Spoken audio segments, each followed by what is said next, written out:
Before I even begin this video, I want you guys to give me your raw, unfiltered thoughts. The first thing that comes to mind when you think of Dragon Ball Z Kakarot. Let me know your thoughts in the comment section below, because I'm curious to see what the majority of my fan base thinks of Dragon Ball Z Kakarot.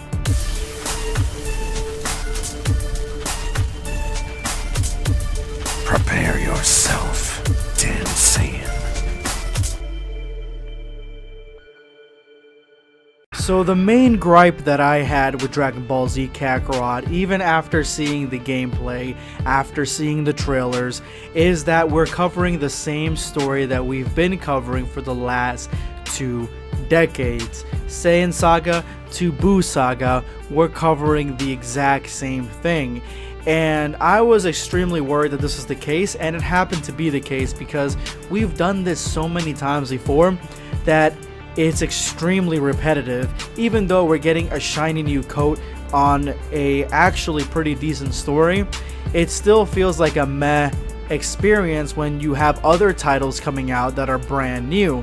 But at the same time, there is a really good reason to redo the story for a brand new console, a brand new generation, brand new graphics, everything.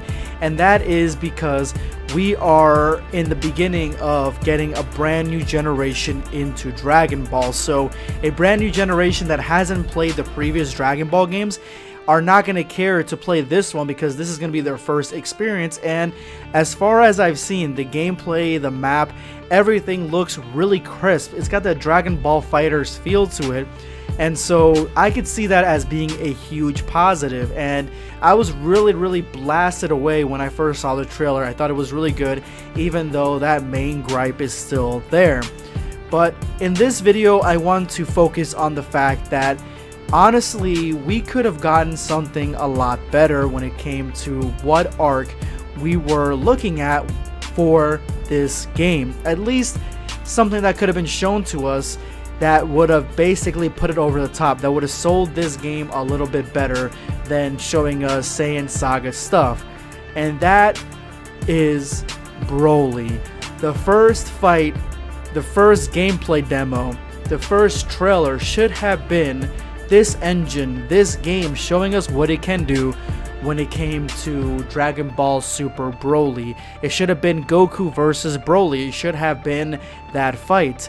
Honestly, that would have put it completely over the top, where it would have been on everybody's must-buy list, as opposed to just a maybe I'll get it, maybe I won't type of deal, because there are a lot of people out there, a lot of people in the fandom that are on the fence about getting this game as soon as it drops.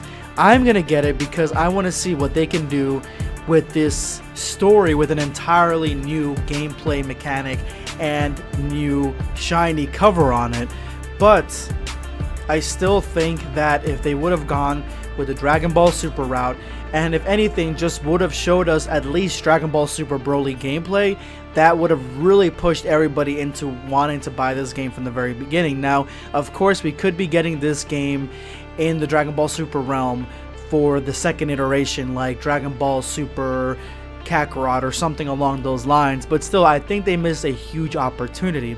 And they also missed a huge opportunity to bring a part of the fandom that is completely underrepresented, that is completely shunned away, and that is the Dragon Ball GT fans. Now, if this game, which as of right now, it's supposed to cover Saiyan Saga to Majin Saga, I mean, you could have added Dragon Ball GT in there and had the trailer showcase some Dragon Ball GT content. When was the last time we actually got a really good Dragon Ball GT story in a video game? I can't even recall, honestly. Even the other games, Dragon Ball Tenkaichi and all those, they didn't really cover Dragon Ball GT in that wavelength. They really focused on Z and then had Dragon Ball GT as an afterthought. Wouldn't it be fucking fantastic and fucking grand if they just added Dragon Ball GT into a video game like this, and we would have gotten fights like, say, Super Saiyan 4 Goku versus Baby, or Super Saiyan 4 Gogeta versus Omega Shenron. Hell, even the map, the story aspect of it where you're traveling, The Grand Tour is perfect for that, and I hate the Grand Tour. I hate those episodes, but they really could have done something really cool with that. And so those are really my two only suggestions on what they could have done as Mr. Hindsight. But the matter of the fact is that we have now Dragon Ball Z Kakarot that is Saiyan Saga to Majin Saga, and I have actual faith that this is going to be a really fun game, and it's going to be different than the games that we gotten before. Anyway guys, thank you so much for watching. Again, don't forget to answer that question that I put at the very beginning of the video. Hit that subscribe button, bell icon, like the video, all that bullshit. This is going to be Blackscape signing off. Take care guys.